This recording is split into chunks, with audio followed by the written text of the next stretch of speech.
You good, boss? Can you come on in? All right, boss. You don't mind telling us who you are, who you with, and what you got for me? My name is Mike. I works at House of Barbecue with Chef Pops, and we got you 2 pounds of rib tips. Got a pan of wing beans and a slab and a half of ribs.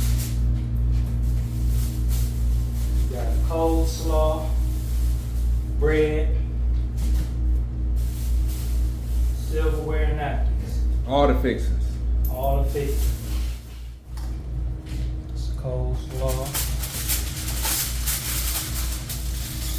chicken,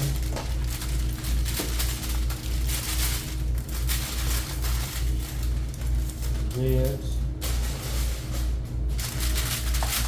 rib tips. Everything falls off the bone. I hear that, man. Did you cook it yourself? Yes. We right here off of Warren. I don't know the address exactly because I'm new over there. We remodeling and re-innovating. Grand opening to be in a month, but good food. Come down and join us. And the name is what again? Support. House of Barbecue. Chef Pops and Mike. Thank you, boss.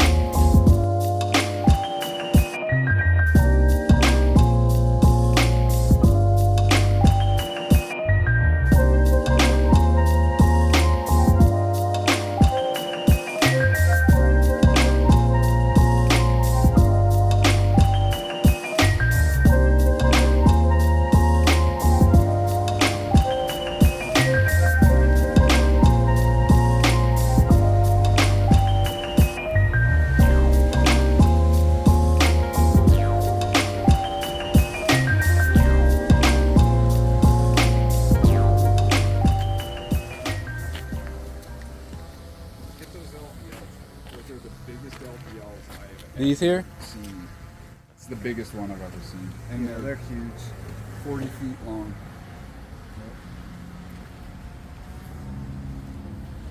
I don't even know where those are. That's what I saw them. I was like,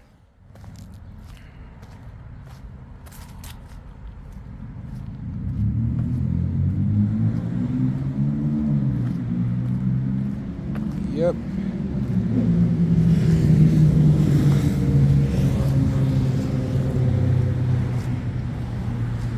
We'll be starting framing next week. And we had a pretty big delivery of wood come in, as you can see.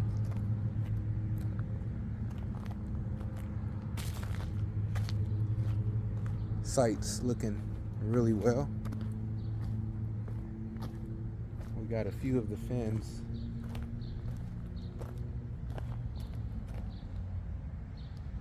either started or completed.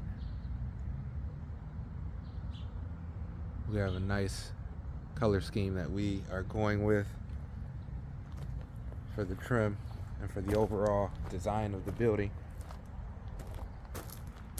One of the slight differences between the fins and the trim work versus the rest of the color of the building, which is going to be black, the bricks are actually a little bit bigger with regard to the brown fins. And so these are gonna have a slight bit different of a size, but it shouldn't be that noticeable. So from afar you really can't tell the difference in size, but the black brick is the modular size, and the brown trim, which isn't going to go on too much of the building, is what they call utility. So the utility is a little bit bigger with regard to the size of the brick, and it ultimately allows for, when you're building bigger buildings, the masons don't have to work as much. It's less material, less mortar, and less time to install versus your modular, which is typically what you'll find on most houses. But with these being smaller bricks, it takes a little bit more time, energy, material to accomplish the install of these smaller bricks. We initially wanted to have the majority of the building in utility size and the trim and modular, but the brick supplier actually made a mistake and shipped out modular for the black and utility for the brown. So it should have been vice versa, but ultimately the adjustment was made, and we decided to just build the majority of the brick out in the modular size, which once again costs a little bit more money, takes a little bit more time, but overall it's going to look better, in my opinion, the smaller brick. But in hindsight, I would have chosen the same size brick across the board. I would have went utility for both black and brown, but lesson learned. All right, so as you can see, the site is coming along. For the most part, this week was not as busy as the previous few weeks. We had the masons come back, and as you can see, they continue to work on some of the accent fins on the site here at the ribbon. We also had a pretty decent sized delivery of wood in preparation of the framing work that will be starting next week. We were hoping that it was going to start this week, but we had a few rain delays and decided to push that to the beginning of the following week. Let's see what's going on here.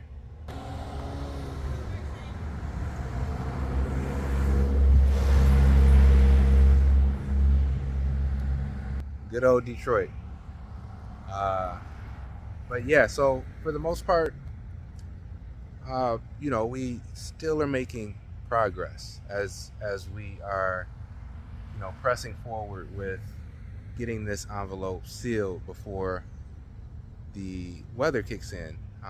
When I mean weather, I mean winter and snow and cold and all that good stuff that the fall and the winter brings, right? So really wanting to make sure we have an opportunity to seal this envelope up as quick as we can in order for us to really start bringing in the contractors to flesh out the interior of the space.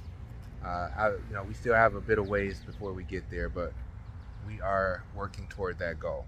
So we ended up feeding a decent amount of the subs on site this week, particularly the masons. The masons have been doing a pretty good job getting things accomplished on site. And so we just wanted to show our gratitude, and we ended up supplying them with Pop's Barbecue, really good food right across the street from this project. And, they were appreciative, of course, but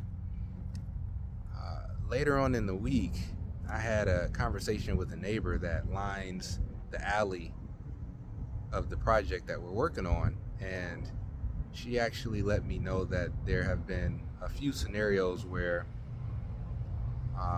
she wasn't happy with the subcontractors based off of how they reacted when certain things were asked of them from her. And so we had to have a conversation with the GC just to make sure that they understand that the primary focus throughout this overall process is to make sure that the neighbors that surround this project aren't interrupted as much as possible, right?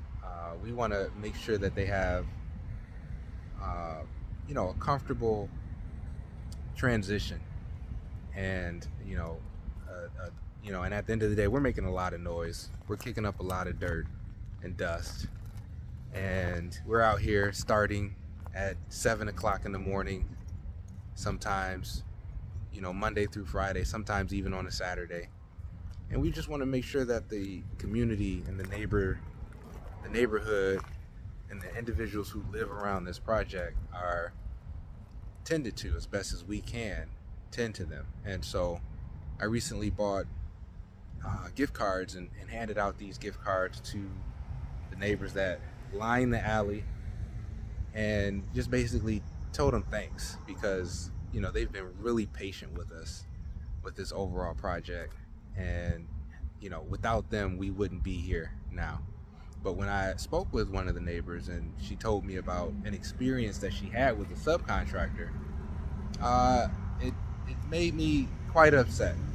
And so I immediately took that feedback over to the GC, and the GC dealt with it pretty quickly.